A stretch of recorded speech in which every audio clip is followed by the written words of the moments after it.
नमस्कार, मैं अजय रॉक और आप देख रहे हैं D7 न्यूज चैनल। जैसा कि आप सभी जानते हैं, वाराणसी नगर निगम में पार्षद का चुनाव होने जा रहा है। तो जगह जगह पे लोगों का पोस्टरबाजी शुरू हो चुकी है और मार्केटों में, चौराहों पे, दुकानों पे जो है राजनीति चर्चाएं भी जारी हो चुकी है। तो इसी बीच हम मौजूद हैं वार्ड नंबर 17 सांदहा में, जहां हमारी मुलाकात घनश्याम पटेल जी से होने जा रही है।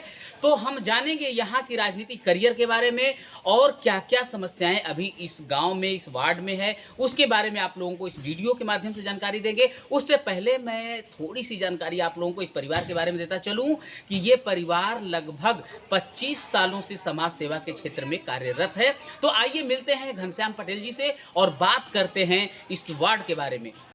हाँ सर, नमस्कार। नमस्ते। नमस्ते। कैसे हैं आप? अच्छे हैं। ये हमें बताइए कि आप लगातार 4 बार प्रधान रह चुके हैं और परिवार में भी लोग प्रधानी कर चुके हैं। तो आपको, मुझे लगता है कि राजनीति के बारे में ज़्यादा अनुभव होगा। और अभी जो है चुनाव, अब नगर निगम में ये गांव आ गया है। अब इसमें जो है 2-3 गांव मिला करके एक वार्ड बना दिया गया, क्षेत्रफल भी बढ़ गया प्रधानी वाले की अपेक्षा। तो आपको क्या लगता है कि प्रधानी वाले कार्यकाल से इस कार्यकाल में बेहतर काम हो पाएगा? क्योंकि दायरा बड़ा है तो एरिया भी बड़ा, जैसे सभासद जो होते हैं, ये क्षेत्र बड़ा है, हम लोगों के लिए बहुत ज़्यादा वो नहीं है। एक हैबिट बन चुका है गांव का, जैसे विकास कर रहा है वैसे 3 गांव का विकास होगा। इसमें बजट ज़्यादा लिया जाएगा। जो छोटा गांव था तो छोटे बजट थे, आज बड़े गांव अगर 3 गांव जुड़े हैं तो उसी हिसाब से बजट को भी हम लोग सरकार देगी, हम लोग विकास किया जाएगा, ऐसी कोई बात नहीं है। ओके। तो सर हमें ये बताइए कि अभी आप पार्षद का चुनाव लड़ने जा रहे हैं, प्रधानी खत्म कर दी गई है। अभी जनता से क्या उम्मीद है? आपका वर्चस्व वैसे ही बरकरार बनी है या कुछ ऊपर नीचे हुआ है? उसके बारे में थोड़ा सा डिस्कस करें। जनता का वर्चस्व और बढ़ा है, हमारे प्रति सिंपैथी ज़्यादा है। हमने जनता के बीच में काम किया है। आज भी किसी के सुख दुख में मैं हमेशा तत्पर तैयार रहता हूँ।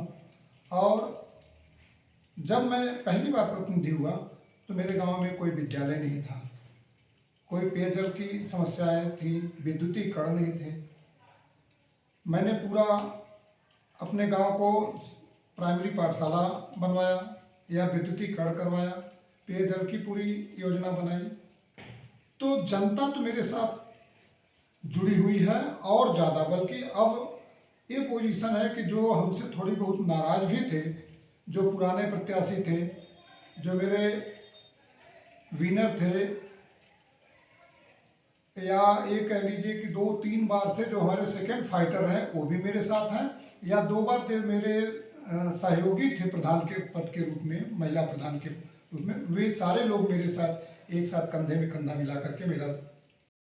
अच्छा सर, हमें ये बताइए कि अब इस वार्ड में जो है बहुत सारे कैंडिडेट जो है खड़े होंगे चुनाव लड़ने के लिए। तो ये बताइए कि आप किस सिंबल से लड़ रहे हैं या फिर निर्दल चुनाव लड़ने जा रहे हैं? अभी मेरा कोई सिंबल नहीं है। जब तक आरक्षण नहीं आ जाता है तब तक मैं इस पर कोई बात नहीं कर पाऊँगा। अगर आरक्षण आ जाती है, प्रयास करेंगे। अगर कोई बढ़िया, देखिए प्रदेश में इस समय वर्चस्वता जो है सपा और बसपा की है। यदि मेरी कार्यशैली पे वो खुश होंगे, अगर मुझे टिकट मिलेगा तो मैं चुनाव लड़ूंगा, नहीं मिलेगा तो मैं निर्दल भी लड़ूंगा। अच्छा, आपने कोई उम्मीद किया है कि मुझे किस पार्टी से टिकट लेनी है, किससे लड़ना है? ये थोड़ा सा आप एक क्लू दीजिए मुझे। मैं समाजवादी पार्टी से प्रयास कर रहा हूँ कि अगर टिकट मिल जाएगा। जी। समाजवादी पार्टी से और भी लोग यहाँ पे खड़े हैं या बस आप ही अकेले? नहीं, सबसे ज़्यादा दावेदारी 100 वार्ड में सबसे ज़्यादा अगर प्रत्याशियों में दावेदारी है तो हमारे वार्ड से 17 नंबर वार्ड से है, सपा समाजवादी पार्टी से। इस 17 नंबर वार्ड में जो है कितने लोग नियर अबाउट होंगे सपा से? सपा से समर्पित जो दावेदार हैं वो करीब 7 की संख्या में है। 7 लोग हैं। टिकट आपको मिलने की संभावना है? प्रयास तो मैं कर रहा हूँ कि मुझे मिले, पूरा प्रयास है। हर सारे लोग का वो कहना है नहीं, प्रधान जी का क्षेत्र बढ़िया है। भाई देखिए, जो काम करेगा, हम कहते हैं मैं 32 साल से राजनीति में हूँ, 32 साल से अपने गांव की सेवा कर रहा हूँ।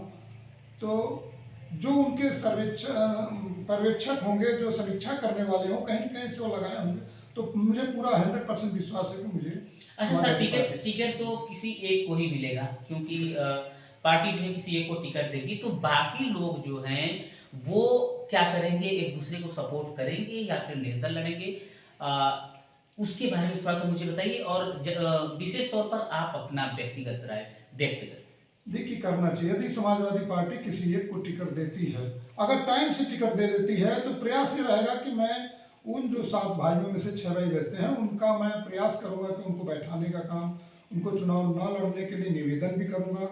मेरा 100% विश्वास है कि वो चुनाव नहीं लड़ेंगे, पार्टी के साथ समर्पित रहेंगे, पार्टी का पूरा काम करेंगे, सहयोग।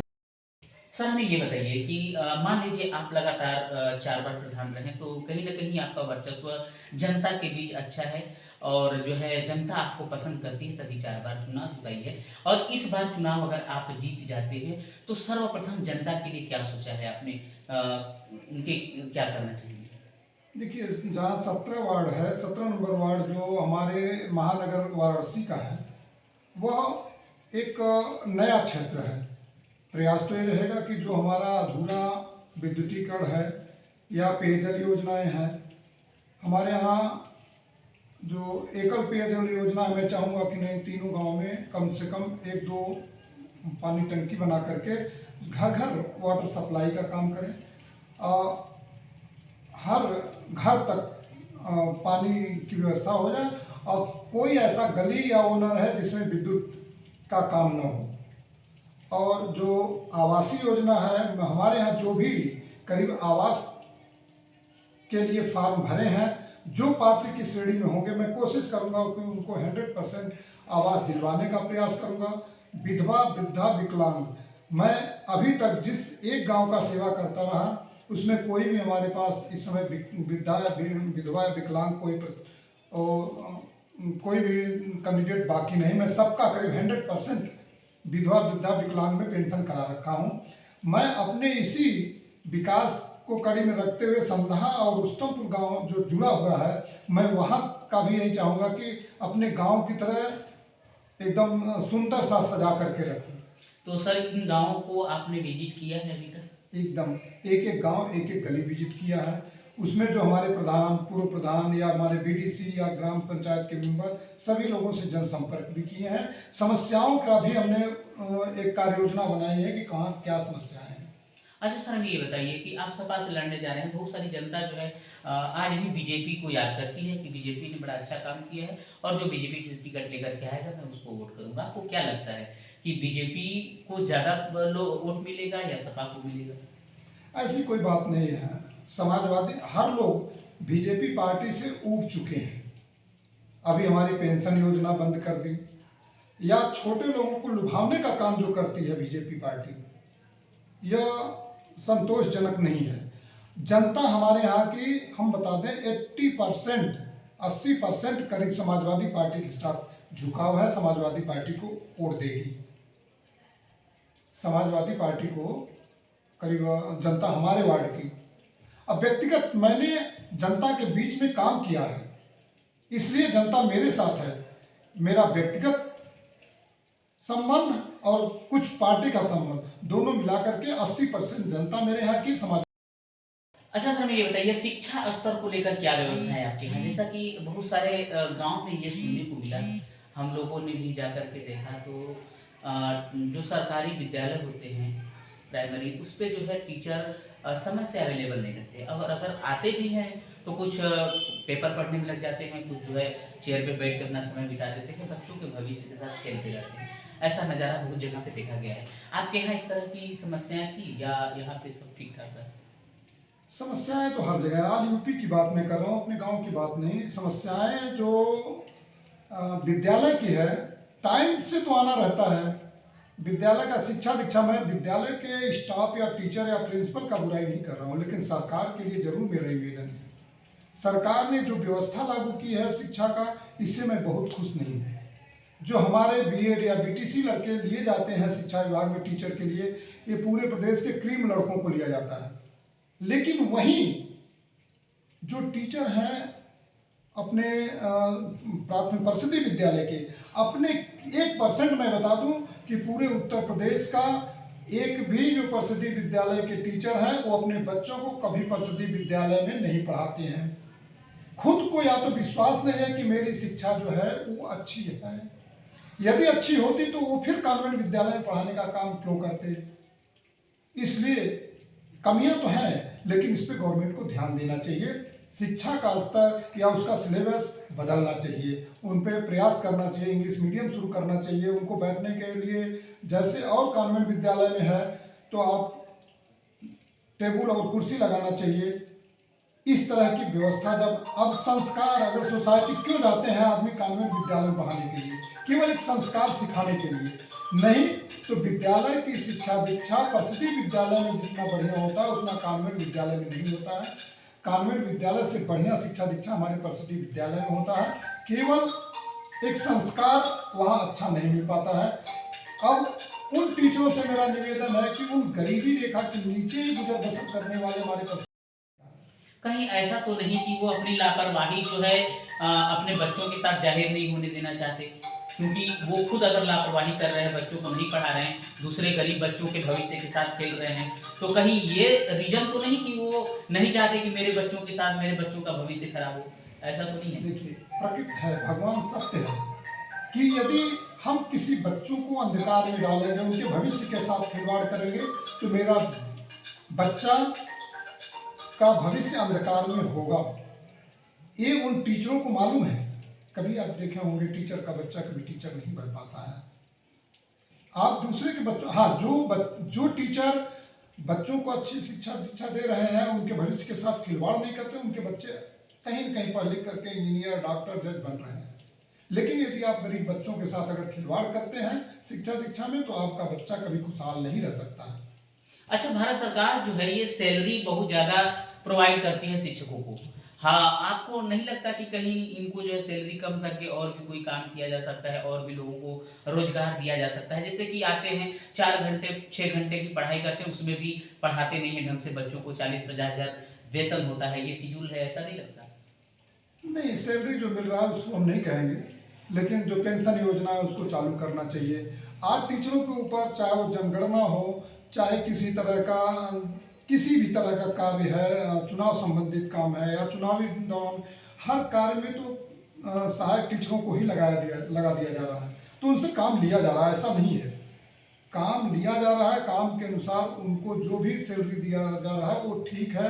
हाँ, सैलरी को अगर कटौती करते हैं तो उस सैलरी का पैसा किसी और विभाग में ना जा करके उस विभाग को उस विद्यालय में, जैसे सारे विद्यालय में आपको अभी विद्युत की व्यवस्था नहीं है, इलेक्ट्रिक की व्यवस्था नहीं है, आप इलेक्ट्रिक की व्यवस्था करें, आप एसी की व्यवस्था करें। जैसे कि कॉन्वेंट विद्यालय में आप दिया जा रहा है वैसे अगर व्यवस्था करते हैं, जैसा कि तर्ज आप दिल्ली का ले लीजिए, दिल्ली में आज प्रसिद्धि विद्यालय को देखेंगे तो कॉन्वेंट विद्यालय से कहीं खूबसूरत बना दिया गया है। आज वहाँ की सारी जनता अपने बच्चों को प्रसिद्धि विद्यालय में भेजने का कार्य कर रहे हैं, सरकारी विद्यालय में भेजने का कार्य कर रहे हैं। तो यहाँ की सरकार से भी मेरा यही निवेदन है कि आप अपने जो भी सैलरी कम बेसी अपनी जगह, वो तो बायलाज के तहत आप कम कर नहीं कर सकते हैं, जो बना हुआ है जिसका रेशियो उस रेशियो में देना ही है।